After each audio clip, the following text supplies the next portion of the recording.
آؤ بھائی اے تسلیت لمز، کیا حال ہے ہماری اس تکونی پارٹی؟ اس تسلیت میں ایک مماثلت اور بھی ہے، لیکن خوف فساد خلق سے کچھ نہ ہی کہوں تو اچھا ہے۔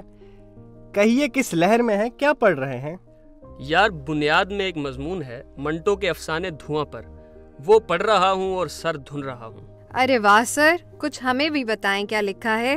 اور یہ بھی بتائیں کہ حضرت ناقد نے قبلہ منٹو کی شان میں کچھ الٹا سیدھا تو نہیں کہا، ورنہ… ارے حضور والا، یہ مضمون اختر احسن کا ہے، جو اس وقت بھی منٹو کے ساتھ کھڑے رہے جب کئی ترقی پسند ادیب منٹو کا ساتھ چھوڑ گئے تھے، اور مضمون میں بھی اختر احسن نے منٹو کے ناقدین کی خوب کلاس لی ہے، جن میں ممتاز شیرین، انیس ناگی وغیرہ بھی شامل تھے۔ ارے واہ، انیس ناگی تو خاصے پڑھے لکھے آدمی تھے، وہ بھی منٹو کے مخالف ہو گئے، صد حیف و صد افسوس۔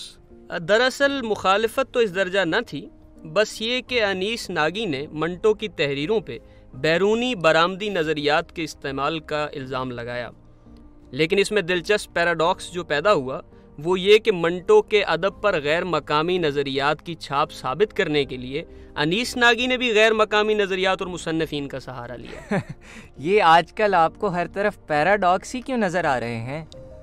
یار سچ کہتے ہو، پیراڈاکس دراصل بتاتے ہیں کہ ہر علم نامکمل ہے، اور یہ کہ کائنات کی مکمل تشریح یہ علوم اس لیے بھی نہیں کر سکتے کیونکہ ہر علم پیراڈاکس رکھتا ہے، جبکہ کائنات ان پیراڈاکس سے آزاد واقعی موجود ہے۔ لیکن آپ کی اس بات کی بنیاد میں قائم مفروضہ کہ کائنات واقعی موجود ہے بھی تو ایک مفروضہ ہی ہے، اور غالب کا شعر یاد آ رہا ہے کہ ہستی کے مت فریب میں آ جائیو اسد، عالم تمام حلقہ ادام خیال ہے۔ ہائے ہائے، کیا اچھا شعر ہے، اور آپ کی بات درست ہے اقرا، واقعی سمت میرا دھیان نہیں گیا۔ خیر، میں بات کر رہا تھا مضمون کے بارے میں، تو اختر احسن کے مطابق منٹو کا افسانہ دھواں فنی تنظیم کا ایک مذہبی مرکہ ہے، یعنی اس میں مذہبی علامتوں اور اساطیر کو نہایت عمدگی سے پرویا گیا ہے۔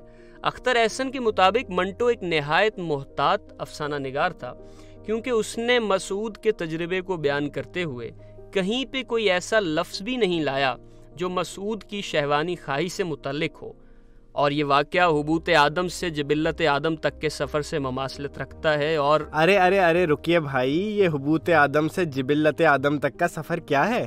اچھا سوال ہے۔ تم اسے یوں دیکھو کہ انسان کی تخلیق کے بعد جب پہلی بار کسی انسان کو یہ محسوس ہوا کہ اس میں جنسی جبلت اور صلاحیت موجود ہے تو اس کی کیفیت کیسی ہوئی ہوگی؟ یہی ناقابل اظہار کیفیت ہے جس کا اظہار منٹو نے اس افسانے میں کیا۔ لیکن تخلیق انسان تو ایک مذہبی نظریہ ہے، جبکہ سائنس اس کے بالکل متضاد نظریہ ارتقاء کی بات کرتی ہے۔ یعنی تخلیق انسان کوئی ایک دن کا واقعہ نہیں، بلکہ یک قلبی جاندار سے پیچیدہ جاندار بننے کا سفر ہے۔ اور اس پہ یہ سوال الگ سے کہ ایک مسئلہ ہے کہ انسان میں شعور کب اور کیسے آیا، اس سب دھن میں یہ تخلیق والی بات تو بالکل بھی درست نہیں لگتی۔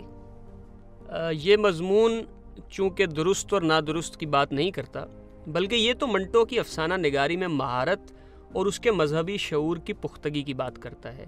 اس لیے قطع نظر اس کے کہ تخلیق انسان درست نظریہ ہے یا ارتقاء، یا دونوں ہی ادھوری سچائیاں ہیں، یہاں اہم بات یہ ہے کہ منٹو نے کس عمدگی سے اس افسانہ میں اپنے فن کی مہارت کا ثبوت دیا ہے۔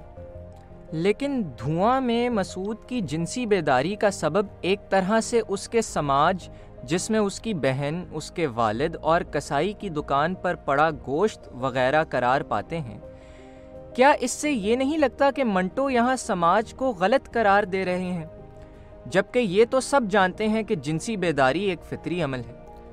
میرا خیال ہے کہ منٹو نے اس تحریر میں کوئی خیر اور شر کا حکم نہیں لگایا، اور اس نے کسی کو غلط کہا نہ درست، بلکہ مسعود، اس کے گھر والے، کسائی اور باقی سماج منٹو کے نزدیک ایک کردار کی طرح ہیں جو اپنا اثر دکھاتے ہیں، اور منٹو یہ اچھائی برائی کا فیصلہ کاری کے ہاتھ میں چھوڑ دیتا ہے۔